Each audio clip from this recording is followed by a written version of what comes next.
আরো জোরে কন্যাকে, আরো জোরে কন্যাকে। আল্লাহ পাকের রহমত আগে গজব পড়ে।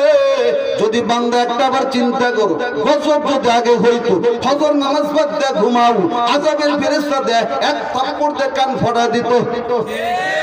বুঝলাম না, চিল্লাও না আল্লাহকে।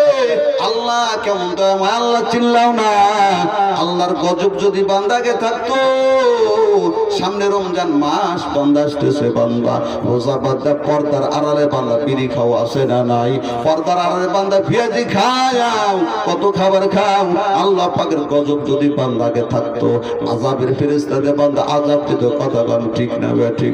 আল্লাহরে বান্দা চিনতে পারলা না, এত অন্যায়, এত বিচার, এত গুনাহ করো, এরপর আল্লাহ পাক কেন আমাকে আপনাকে ধরেন না? তার কারণ হলো আল্লাহ পাকের রহমত হলো আগে। এই আল্লাহর বান্দা, এই জন্য আল্লাহর কাছে মাপ চাও, আল্লাহর কাছে বেশি বেশি করে ক্ষমা চাও। মুসা পয়গম্বর আবার কিছুদিন পর ওই রাস্তাতে আবার যাচ্ছে, আবার পাথর কান্না শুরু করে দিচ্ছে। মুসা পয়গম্বর ডাকে, পাথর আবার কেন কান্না করো? এবার পাথরটা দেখো, ও মুসা, আগে কান্না করতাম জাহান্নামের ভয়ে, আর এখন কান্না করি আল্লাহ পাকের মহাব্বতে। আরো জোরে জোরে কান্না সুবহানাল্লাহ। এই আল্লাহর বান্দা, এবার ওই বান্দাকে জাহান্নামের থেকে 500 বছর দূরে রাখছে, মনে আছে? এত দূর থেকে জাহান্নামের তাপ, বান্দার কণ্ঠ নালী, বান্দা শুকিয়ে গেছে, কলিজা সিদ্ধ হয়ে গেছে। বান্দা পানি পানি পানি বলে চিৎকার করে। হঠাৎ করে একটা গ্লাস পানি কুদরতি হাত দিয়া বান্দার সামনে তুলে ধরা হলো। আল্লাহর বান্দা কয়, পানি দাও। বিনিময়ে কি দিবাও? বিনিময়ে 500 বছরের ইবাদত দিব। আল্লাহর বান্দা 500 বছরের ইবাদত দিয়ে দিল, এক পিয়ালা পানি পান করলো। আল্লাহ দাদা, ফেরেশতারে আমার বান্দাকে আবার আমার সামনে নিয়ে আয়, আমি আল্লাহ নতুন করে বিচার করব। আল্লাহ দাদা কয়, বান্দা আমি আল্লাহ তো বিনিময় বানাই নাই, তুমি নিজেই বিনিময় বানাইছো। ও বান্দা, এখন বল বল, এক পিয়ালা পানির কারণে 500 বছর ইবাদত দিয়ে দিলি, এখন তার কি পুঁজি আছে বান্দা?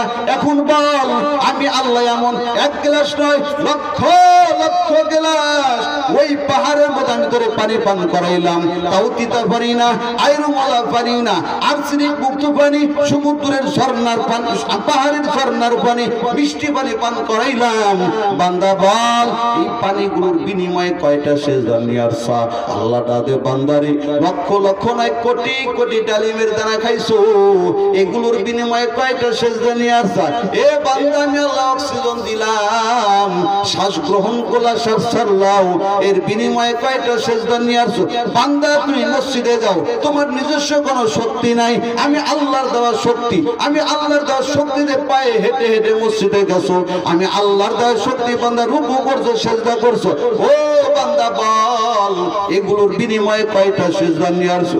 আমি আল্লাহ চোখ দিলাম, দুনিয়ার কত মানুষ আছে চোখ নেই, দেখতে পায় না, আমি আল্লাহ পা দিলাম, দুনিয়ার কত মানুষ আছে হাঁটতে পারে না রে বান্দা, এগুলো যে আমি আল্লাহ দিলাম, বিনিময়ে কয়টা সেজদা নিয়ে আসছো? এরে আল্লাহর বান্দা যুবক, ও বঙ্কিরাট এলাকার মুসলমান, এরকম করে যদি আল্লাহ পাক এক একটা নিয়ামত আমার সামনে, আপনার সামনে তুলে ধরে বান্দা, ওই দিনকা বান্দা বল কি জবাব আমি আপনি দিব?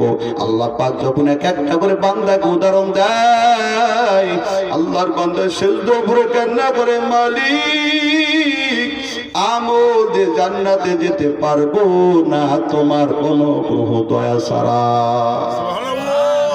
মায়ার নবীটা দেখা পয়সা শুনে নাও, আমি নবী ও হাসুরের ময়দানে আল্লাহ পাকের অনুগ্রহ দয়া ছাড়া জান্নাতে যেতে পারবো না। কাম সুবহানাল্লাহ। এই জন্য বান্দারের শেষ পর্যায়ে কথাটা বলে গেলাম, যতই আমল করো না কেন বান্দা, আমল করে খটকা লাগানো যাবে না। ইখলাস হল আমলের দাম, তবে বান্দা আমল করে খটকা লাগানো যাবে না। শেষ পর্যায়ে বান্দা, আমি আমার মা বোনদের জন্য কিছু কথা বলে বয়ানটা শেষ করে দিব। এরা আল্লাহর বান্দা, আমার মা বোনেরা আছে, মার নবীটা দেখো, ও দুনিয়ার নারীরা, যেই নারীর মধ্যে 4টা গুণ থাকবে। কয়টা গুণ? আরো জোরে বলেন কয়টা গুণ?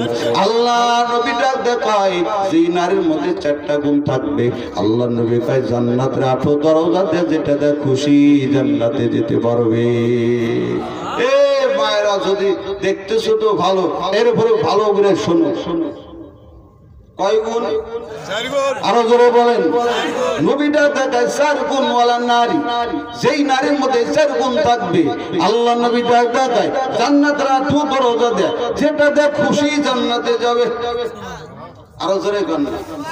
1 নাম্বার, ইজা সাল্লাতিল মারআতু খামসাহা, 5 ওয়াক্ত নামাজ পড়া, ওয়া সামাত শাহরাহা, রমজানে রোজা রাখা, ওয়া আতাত বালাহা, স্বামীর খেদমত করা, ওয়া হাফিজাত ফারজাহা, পর্দা করা।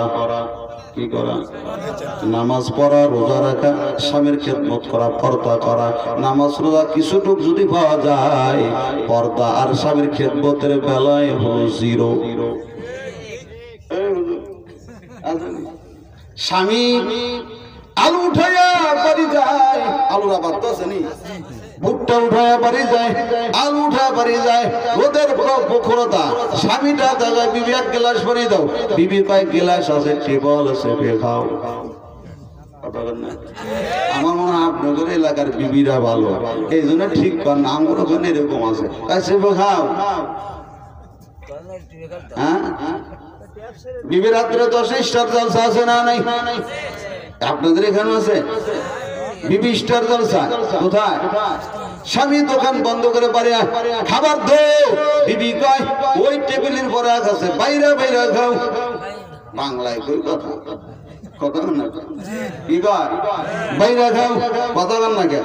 মনে হয় আপনাদের বিবিরা কয় না, এই জন্য ঠিক জোরে ও কন্যা।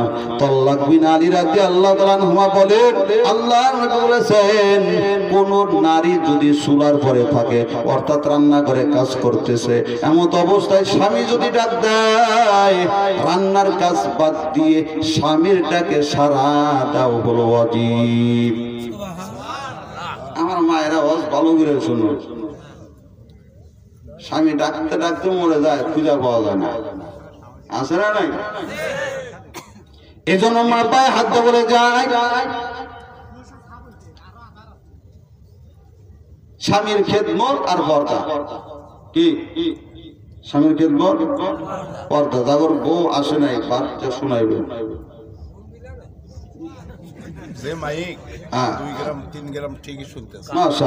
শুনতেছে তো, ঘরে না চলে, আর আওয়াজ তো আর খারাপ না, যদিও বেড়া বেড়া তাও আওয়াজ চলে আসে ইনশাআল্লাহ। মায়েরা একটু ভালো করে শুনেন। এখন গুরুত্বপূর্ণ একটা পয়েন্ট বলবো আমি, এই পয়েন্ট আপনারা আমার মনে হয় তো শোনেন নাই, আজকে শুনবেন। পয়েন্টটা হলো, প্রত্যেকটা নারীর কাছে তার স্বামীর সম্পদ যেমন আমানত, তার ইজ্জতটাও তার স্বামীর কাছে আমানত। স্বামীর অনুমতি ছাড়া স্বামীর সম্পদ যেমন ব্যবহার খরচ করা জায়েজ নাই, তেমনি স্বামী ছাড়া অন্য কোন পুরুষের কাছে আপনারও যাওয়া জায়েজ নাই। কথা বলেননি? যদি যান, এক তো আমানতের খেয়ানতের গুনাহ, কবিরা গুনাহ। 2 নম্বরে বেপরদার গুনাহ। কয়টা গুনাহ হলো? কথা না কে? এ মায়েরা ভালো করে শুনবে, অস্ত জীবন বড় সুন্দর। 2 গুনাহ। কয় গুনাহ? এজন্য স্বামী ছাড়া অন্য কারো কাছে দেবর, বাসুর, খালাতো ভাই, ফুফাতো ভাই, চাচাতো ভাই, জ্যাঠাতো ভাই, তাওতা ভাই আছে না নাই? এগুলোর সামনে যাওয়া যাবে। আপন শ্বশুর, চাচা শ্বশুর, ফুফা শ্বশুর, জ্যাঠা শ্বশুর, তাওই শ্বশুর আছে না নাই? এগুলোর কাছেও যাওয়া। কথা কয় না কে? আজ ভালো করে শুনে নেন। এমনও চাচা শ্বশুর আছে, বাস্তব না দেখলে কয় তোর সংসার বন্ধ, কি তোর সমাজ বন্ধ। কথা কয় না কে? ওরা আগে জবাই করা দরকার। এই তুই কি শরীয়তের চেয়ে বেশি নাকি? কথা কন না কে? আপনি কি কথা শুনে রাগ করতেছেন? হ্যাঁ, মাশাআল্লাহ। না আবার এক জায়গায় এরকম বান করতে যাক, মুরব্বী খেয়ে বলছি, হ্যাঁ মুরব্বী কেন, আমি আমার বাস্তব দেখবো না, বাইক নেবো দেখবো না, কি করা আমি এই এগুলোই বাস। এই যুবক কিরে ভাই কথা বলে এগুলোই কি ওয়াজ। আজকে আর একটা কথা শোন, তোদের কপাল এমনি ঘুরে বিয়ে করার পর বউ বন্ধুর সাথে কেন যায় তা জানো? কথা বলে কেন যায়? এই আজকে শোন পয়েন্ট, বিয়ের আগে গায়ে হলুদের অনুষ্ঠান করে না করে? আরো ধরে কোন শরীয়তে আছে, 4 ইমামের মাযহাবে আছে, 4 বড় হাদিসের কিতাবে আছে, কোরআনে আছে, 4 আসমানি কিতাবের মধ্যে আছে। এই সূরার দল কই ফাইলে কোরআন সব হিন্দুয়ানি প্রথা। কথা বল না, আমাদের ভাষায় কই নেংটিদের প্রথা। আমার বাড়ি পূর্ব পাশে মুসলিম পাড়া, পশ্চিম পাড়ায় চলে হিন্দু পাড়া। আমার তা বেশি তোমরা জানো। গায়ে হলুদের অনুষ্ঠানে দেখবেন কিছু হলুদ পাখির দল, বুঝলেননি? আছে না নাই? এই হলুদ পাখির দল আগে যায় জামাই বাড়ি, কথা বল না, মেয়ের পক্ষ থেকে স্বামীর বাড়ি যায়, হলুদ বাটা, শস্য বাটা, আরো কি কি জানো আছে আল্লাহ ভালো জানে। এগুলো দেখা যায় অনেক যুবতী মেয়েরা ওই জামাইরে ঘষা ঘষা দেয়। কথা বল না, এই যে ঘষা যে দেয়, ও যদি বাপের বেটা পুরুষ হয়, হিজড়া যদি না হয়, খানসা যদি না হয়, ধ্বজবান্ধা যদি না হয়, ভিন্ন মহিলা ভিন্ন নিয়ে যখন ওর শরীরে হাত দেবে, অবশ্যই ওর দেহের মধ্যে উত্তেজনা বাড়বে, ওর দেহের মধ্যে মিসকল মারবে। কথা গান ঠিক না ঠিক? এটা অস্ত্র জীবনে শুনুস নাই, শুনুস কপাল পোড়ার গোষ্ঠী তোর শরীরে তোর বউ হলুদ মেখে দিবে। কথা বল না, তোর শরীরে তোর বউ শস্য বাটা মেখে দিবে, তোর শালি কেন দিবে?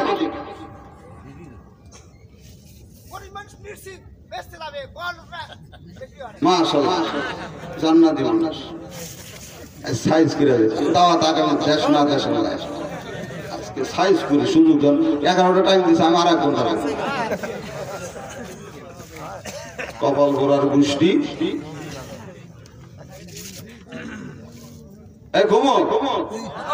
আবার দেখবেন ওই বোরা ওই মেয়েকে দিতে যায়, শুধু মেয়েরাও জানা, অনেক ছেলেরাও জানা জানা। এই তুই সারা তোর বউরে অন্য পুরুষ কেন গায়ে হাত দিবি? তুই কি হিজড়া নাকি? রাগ করেন না, ভাষা যদিও খারাপ হয়, হক কথা। বিয়ের পরে তোর বন্ধুদের দাওয়াত দেস দিয়া তোর বউরে দেখাস, তোর বউ তোর বন্ধুরা দেখবে। কথা বল না, তোর বউ সামনে তোর বন্ধুরা সামনে যদি তোর চেহারা তোর বন্ধুর সে খারাপ হয়, তোর সম্পদ যদি তোর বন্ধুর সে কম হয়, দেখবি কিছুদিন পর তোর বউ তোর বন্ধুর সাথে পরকিয়া করে জীবন চিল্লাই যায়। কি চিল্লাই যায়? জীবন চিল্লাছে, যে চিল্লাই গেলে আর ফিরায় না। জ্বালা জুড়ায় না, জ্বালা জুড়ায় না রে। আমি বিদ্যুতিক চাই না, অতি গদ আফসোস লাগে, বড় কষ্ট লাগে আমার মুসলমানদের এই কৃষ্টি কালচার কেন আসে? মুসলমানের সন্তান কেন এই কৃষ্টি কালচার গুলো তোমার মধ্যে আসবে? অথচ রসুল বলেছেন যে বিবাহের মধ্যে খরচ কম, ওই বিবাহে বরকত বেশি। সেদিনকে বাধ্য করে আমাকে নিয়ে গেছে, তো আমার বাবার মাধ্যমে। আমি যাব না, বিয়ে পরে আমি যাব না, আমার বাবার মাধ্যমে নিয়ে গেছে। গেলাম, এরপরে আমার দায়িত্ব যেটা সেটা বললাম। কি বললাম? তোরা যে এতদিন ব্যবহারকদের কাজ করছিস, লাইটিং ফাইটিং বক্স বাজান ইত্যাদি, এই যে তোদের ব্যবহারকত হয়েছে না, আমি হুজুর কেন মক্কার ইমাম দেয়া দোয়া করাইলেও বরকত হবে না। কোশ্চিন কালো হবে না, সারাটা দিন গান বাজাবা আর রাত্রের বেলায় হুজুর দেয়া বিয়ে ভরাবা, বরকত কোশ্চিন কালো হবে না। কেন আজকে সংসার আগুন? এইগুলো কারণ, এই ইহুদি খ্রিস্টানদের কৃষ্টি কালচার আসার কারণে। শেষে একটা কথা বলি, 31st নাইট, এই কথাটা আমি যদি বলতে চাই 1.5 ঘন্টা কমপক্ষে লাগবে। এর ইতিহাস যুবক যারা কলেজ ইউনিভার্সিটি পড়ো, ইতিহাস তোমরা জানো না। কোত্থেকে এই 31st নাইট আসলো তোমরা এখনো পর্যন্ত জানো না। জুলিয়াস সিজার এটা ইহুদিদের, বর্তমানে খ্রিস্টান যারা ইসরায়েল, বোঝেননি, এদের মুরব্বী আমাদের বড় হুজুর, বড় হুজুর নাম হলো জুলিয়াস সিজার। ইংরেজি 46 বর্ষে সর্বপ্রথম 31 নাইট দিবস পালন করে। এরপরে 1582 ওদের অনুযায়ী পদগ্রিড, যার অনুপাতে আমাদের কাছে ইংলিশ ক্যালেন্ডার আছে, অনেক যুবকরা তো জানি না পদগ্রিড, এই গ্রিডের নামে হলো এই ক্যালেন্ডারটা। ও প্রথম 1582 শুরু করে 31 নাইট।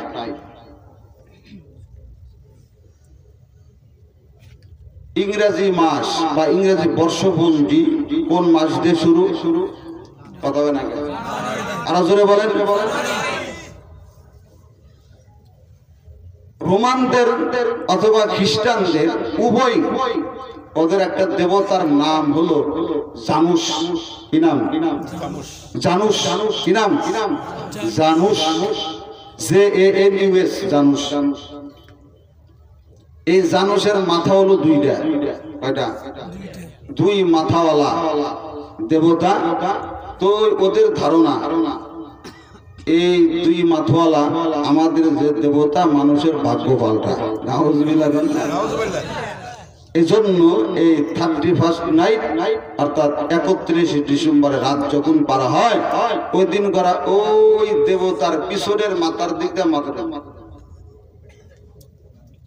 আল্লাহ ছাড়া কারো কাছে মাথা নোয়া কি? আরো জোরে গান, শিরক আর শিরকু জুলমুন আযীম। মারাত্মক সবচেয়ে বড় জুলুম করা হয় আল্লাহর সাথে যদি কেউ শিরক করে। তাহলে যারা 31 নাইট পালন করবে, এক নম্বরে শিরকদের সংস্পর্শ গ্রহণ করবে। কথা গান ঠিক না? আরো জোরে গান। দুই নম্বরে হলো এই দিনে আতশবাজি হয়, গান বাজনা হয়, উলঙ্গ বেহাবনা, নগ্নতা। 2000 সালের ঘটনা কে জানে জানি না, যুগান্তরে এই খবরটা হয়েছে। এই 31 নাইট রাত্রে একদল শকুনের জাত যুবক এক মহিলার উপরে ঝাঁপায়। ভালো না খারাপ? আরো জোরে গান। এগুলো করা যাবে? এইগুলো করা যাবে? শেষ কথা হলো, কাদের অনুসরণ করো তুমি? ইহুদ, খ্রিস্টান, বর্তমানে ইসরায়েল মুসলমানদের সন্তানদের, মুসলমানদের মহিলাদের বুকে বুলেট মারতেছে, মহিলাদের পরে বোমা মারতেছে। মুসলমান শান্তিতে আল্লাহকে ডাকতে পারতেছে না, খানা পিনা পাচ্ছে না।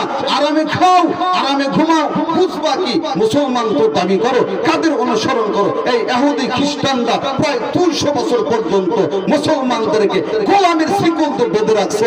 মুসলমানদের বড় বড় আলেমদেরকে প্রকাশ্য দিবালোকে গুলি করে হত্যা করেছে। মুসলমান আলেমদেরকে প্রকাশ্যে গাছের সাথে ছুঁয়ে মারছে। তোমরা কাদের অনুসরণ করো? ওই রোমানদের 10টা মহিলা রানী ইসাবেলা মুসলমানদেরকে অফার দেয়, মুসলমান তোমরা যদি বাঁচতে চাও মসজিদে ঢোকো, তোমরা যদি বাঁচতে চাও জাহাজের মধ্যে ঢোকো। মুসলমানদেরকে মসজিদে ঢুকায় দেয়া, জাহাজে ঢুকায় দেয়, ধোঁকা দিয়া মসজিদে আগুন ধরা, জাহাজে আগুন ধরা, অসত্য মুসলমানদেরকে, নারী পুরুষদেরকে হত্যা করেছে। সেই পাহাড়ের ওই জাহাজের ধোঁয়া, সেই মসজিদের ধোঁয়া এখনো পৃথিবীর আকাশে ঘুরে বেড়ায়, ভেসে বেড়ায়। মুসলমানদের আর্তনাদ, চিৎকার এখনো ভেসে বেড়ায়। তোর তেল নষ্ট, তোর কান নষ্ট, এই চিৎকার গুলো শুনতে পাস না। এই জন্যই করে ইহুদি খ্রিস্টানদের 5 টাকা গোলামি করে।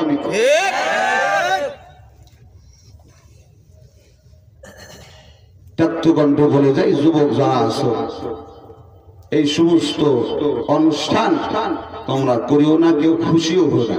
শেষে একটা কথা, সেটা হলো এই যে বছরটা শেষ হচ্ছে, বছরটা কি শেষ হচ্ছে, এই বছরটা হলো আমার জিন্দেগির বদ আমল নেক আমলের সাক্ষী। এই বছরটা কি, এই বছরটা কি, এই বছরে আপনি কতগুলো বদ আমল করছেন, এটা আপনার সাক্ষী। নেক আমল কম করছেন না, বদ আমল বেশি করছেন, আপনার সাক্ষী। বাজারে ধান বিক্রি করতে গেছেন, স্যাম্পল নেয় না, সুইচে দেয় গা দিয়ে কয়েকটা ধান নেয়, যদি দেখে সিটা, ওই তোর ধান নেওয়া যাবে না। কতক্ষণ লাগে আপনার বছরটা যদি 31 নাইট নামে অশ্লীল বাহাপনা অনুষ্ঠান দিয়ে যদি শুরু করেন তখন বিসমিল্লাহ তো কথা বল না কে। আমি রাস্তাতে আসলাম, অনেক দেখলাম ব্যানে ঘুরে ঘুরে ওই জাদুর বক্সেট গুলো নিয়ে আসতেছে। আফসোস লাগে 12টার পর তুলারাম শুনবে ধুম দাঁড়া। আফসোস মুসলমানের সন্তান নতুন বছর শুরু করতেছে গুনাহ দিয়ে। হ্যাঁ, কষ্ট পেলেন মনে হয়, রাগ করলেন, ব্যথায় ব্যতীত ভাই কিছু কথা ভাঙা ভাঙা গলা। তো ওই যে পূর্বের কথাই চলে যায়, মহিলাদের মনে আসেনি? মহিলারা স্বামী ছাড়া অন্য কোন পুরুষের কাছে কি যেতে কথা পারবে না।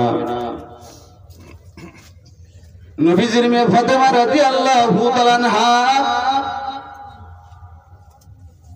ও পর্দার মা ভালো করে শুনে নাও, এমনি জান্নাতের নারীদের সর্দার হন নাই। রমজান মাস, ফাতেমার শরীরে প্রচন্ড জ্বর। আলী রাদিয়াল্লাহু তাআলা ফজর নামাজ পড়ার জন্য মসজিদে যায়। নামাজ পড়ে যেই মাত্র ঘরে আসে দেখে ফাতেমা মুসাল্লার পরে নাই।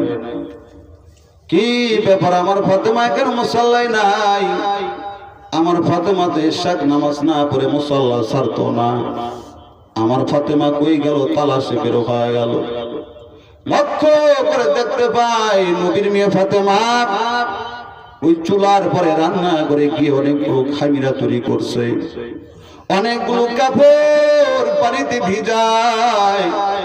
পাতিলার পরে বান্দা অনেকগুলো পানি এরকম ভাবে গরম করতেছে কাপড় ভিজাবে পরিষ্কারের জন্য। আলী বলে এই পরিমাণ খামিরা তৈরি করছি, 7 দিন পর্যন্ত রুটি আমরা শেষ করতে পারবো না।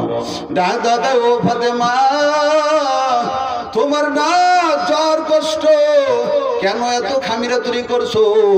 আবার কেন এত কাপড় পরিষ্কার করার জন্য কাপড় ভিজাইছো? ফাতেমা দাদা, স্বামী আমার বাবাই রাত্রে স্বপ্নে দেখাইছে, বাবা আমাকে ইফতারের দাওয়াত দিয়েছে। রমজান মাস, ইফতারের দাওয়াত। আলীর বুঝতে বাকি নাই ফাতেমা দুনিয়ায় থাকবে না, আমার থেকে চলে যাবে। স্বামী স্ত্রী কেমন মুহাব্বত, কেমন ভালোবাসা, আলীর বুঝতে বাকি নাই। তার কারণ নবী নিজে বলেছে, আনা মাদিনাতুল ইলম আলী বাবুহা, আমি নবী ইলমের শহর, ওই শহরের দরওয়াজা হলো আমার আলী। আলীর বুঝতে বাকি নাই, যেহেতু নবী ইফতারে দাওয়াত দিয়েছে, ফাতেমা দুনিয়ায় টিকবে না।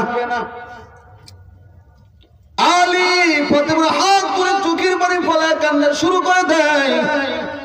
এদিকে ফাতেমা স্বামীর হাত ধরে কান্না শুরু করে দিল।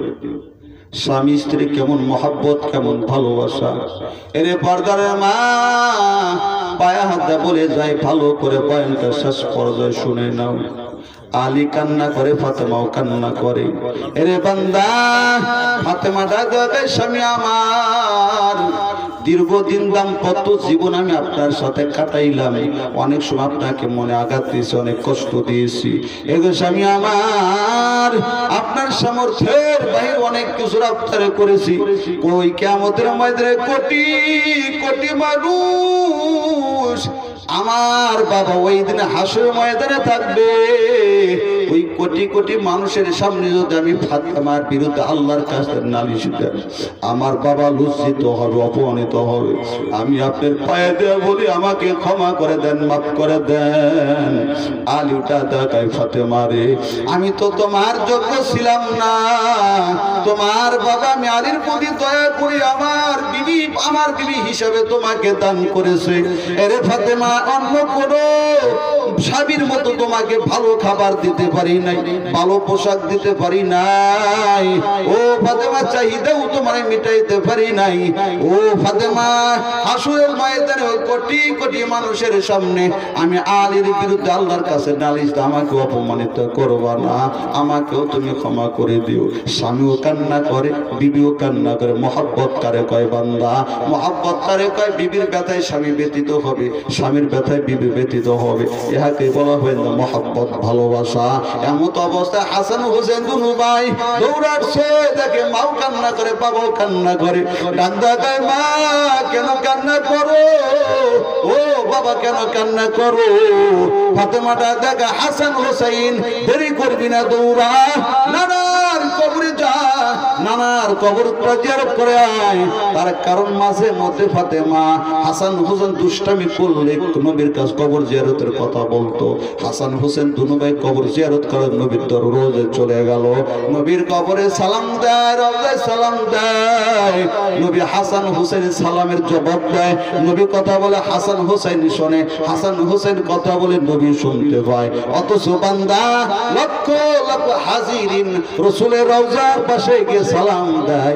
নবী যে সালামের জবাব দেয় কেউ কিন্তু শুনতে পায় না। কথা গান ঠিক না বেটি?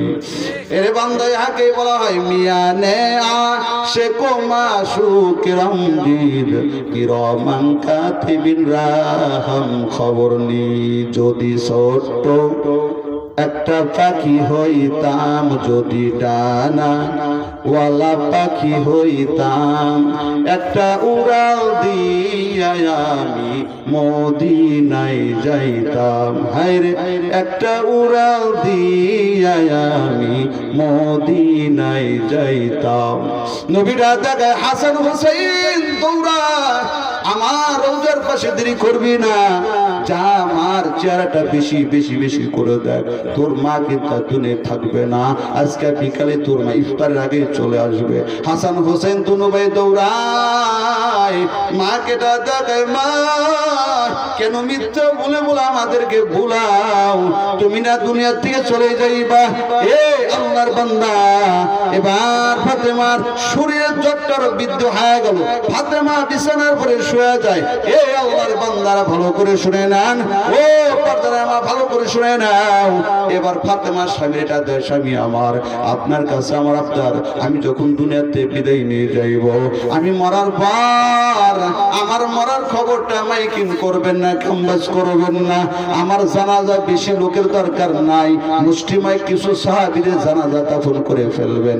এবার আলীটা দেখায়, ফাতেমা তুমি না রাহমাতুল লিল আলামিনের কন্যা, তোমার জানাজা পড়াইতে অনেক মানুষ সমাগম করবে, তোমার জানাজা পড়ে মানুষটা নিজেকে ধন্য মনে করবে, এত আবদার কেন করলাম? এবার ফাতেমা ডাক দেখায়, এরে পর্দার মা ভালো করে শোন। ফাতেমাটা দেয়, স্বামী আমার, আমি মরার পর আমাকে যখন মানুষে দেখার জন্য আসবে, কেউ বলবে ফাতেমা লম্বা ছিল, কেউ বলবে ফাতেমা খাটো ছিল, কেউ বলবে ফাতেমা মোটা ছিল, কেউ বলবে ফাতেমা হালকা ছিল। এমন মন্তব্য যখন করবে, আমি ফাতেমা মরিয়াও গুনাহগার হব। মা বুঝলি না রে মা, চিন্তা বুঝলাম না। মরার পরে ফাতেমা কেমন পর্দার চিন্তা করেছে। এরে মা, তোরা যত অবস্থায় পর্দার কথা স্মরণ করিস না, অথচ মরার পরে কেমন পর্দার কথা চিন্তা করেছে। এরে আল্লাহর বান্দা, এবার আলী রাদিয়াল্লাহু তাআলা গভীর রাত, আমি তো বক্তা আসতেছি, গভীর রাত আলী কবর খনন করার জন্য কবরস্থানে যাচ্ছে। রাস্তার মধ্যে আবু যর গিফারির সাথে সাক্ষাৎ হয়ে গেল। আবু যর গিফারি, আলী কই যাও, কই যাও? আমি আমার ফাতেমার কবর খনন করার জন্য যাচ্ছি। তা দেখো আলী, আমাকেও কি সাথে নেওয়া যাবে না? চলো, তোমাকেও সাথে নিয়ে গেলাম। আবু যর নিয়েও যাচ্ছে কবর খনন করার জন্য।